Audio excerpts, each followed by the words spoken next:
The other thing is this, is that is a simple point. It's the point to make a contribution. Everyone, again, may fill that in a very unique way. And whatever way that is fine. But let us all make a contribution. And let us think about that. I recall one devotee with a little beard who I met, who told me that, you know, you don't have to be in ISKCON. He told me 3 times, you don't have to be in ISKCON. You don't have to be in ISKCON. And I thought about that, and I was thinking, okay, I don't have to be in ISKCON, that is true.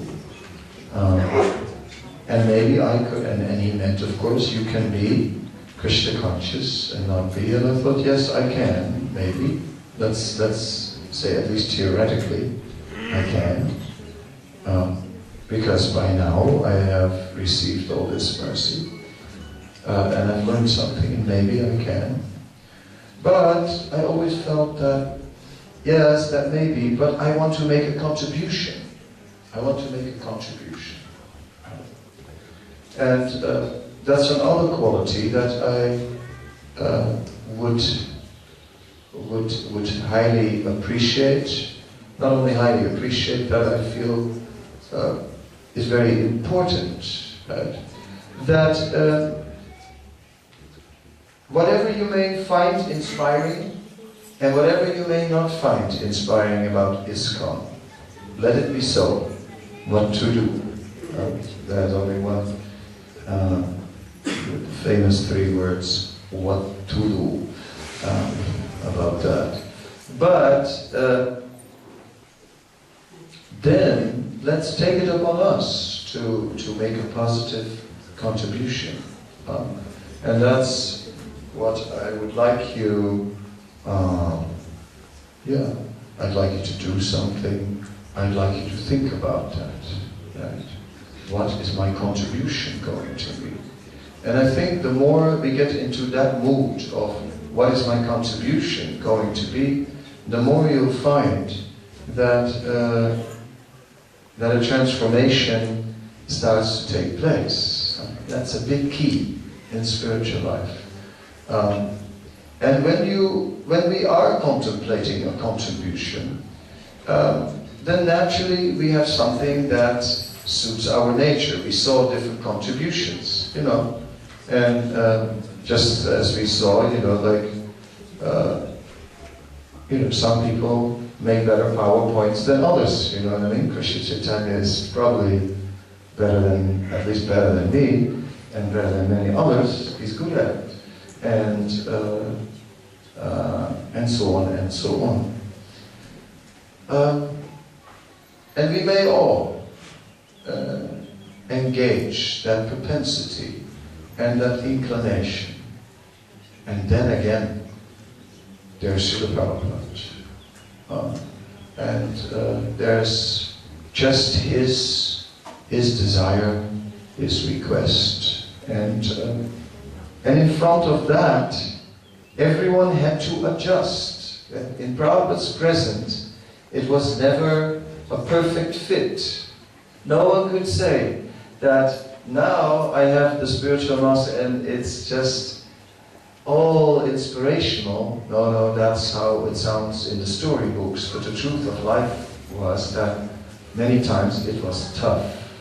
It was outright difficult to adjust to what he wanted, because Prabhupada was demanding, very demanding. He really wanted something.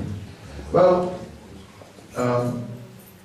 I don't have the same love of God that he had to instill the same level of inspiration and surrender in those who are following me. Therefore, my demands can also be less strong. One can only demand as strong as one has generated love in someone's heart. Otherwise, how much can you demand? Therefore, I'm a little careful what I demand. But yes, the truth of the matter is, I would like to see some people to make some substantial contribution to this movement. Not just be a member, but to do something substantial. One desire that I have, and that I sometimes have spoken about, is that before I die, I would like to see 1,000 sannyasis in ISKCON.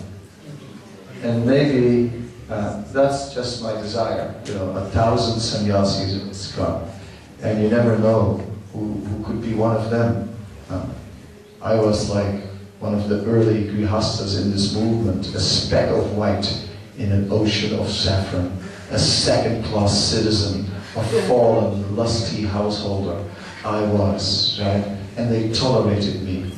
And now the roles have reversed. Now I'm a speck of saffron in an ocean of white.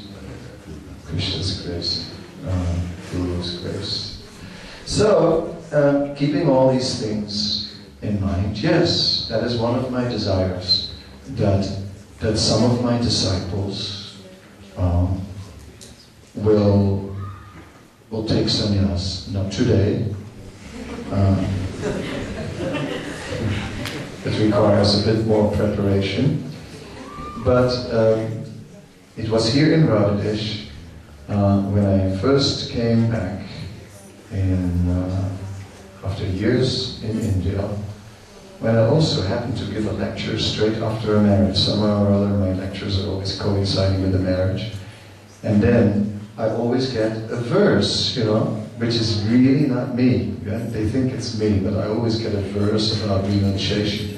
Like before Rupa Sanatana's marriage, I got a verse about brahmacharya. And I just told the truth. Not maliciously, but to do. I told the truth. Some liked it, some didn't. So I remember that on that occasion when I came back here in Radhadesh after so many years in India, I gave a talk, and in the talk, and the verse was all about renunciation, and I said that, that even in the Grihastha ashram, one should start thinking of sannyas on the first day of his marriage. Not meaning that one marries one day and leaves the next day, but meaning that that's how long it takes to muster up the strength to actually do it, because it's not so easy. Right?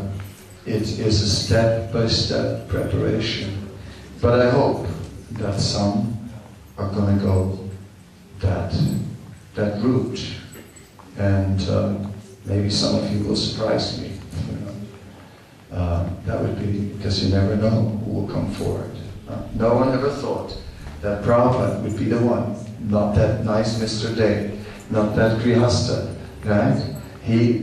Not him as the most prominent of all in terms of results. No one could have dreamt, but it happened.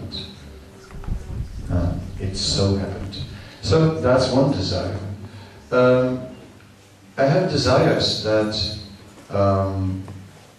some of you who have writing skills, I know several of you who are such good writers. Me, I'm such a hopeless writer. I'm trying, but it's so difficult for me. That's one thing, but I'm doing it slowly. But those who are good, please write and push on and enlighten the world about this knowledge.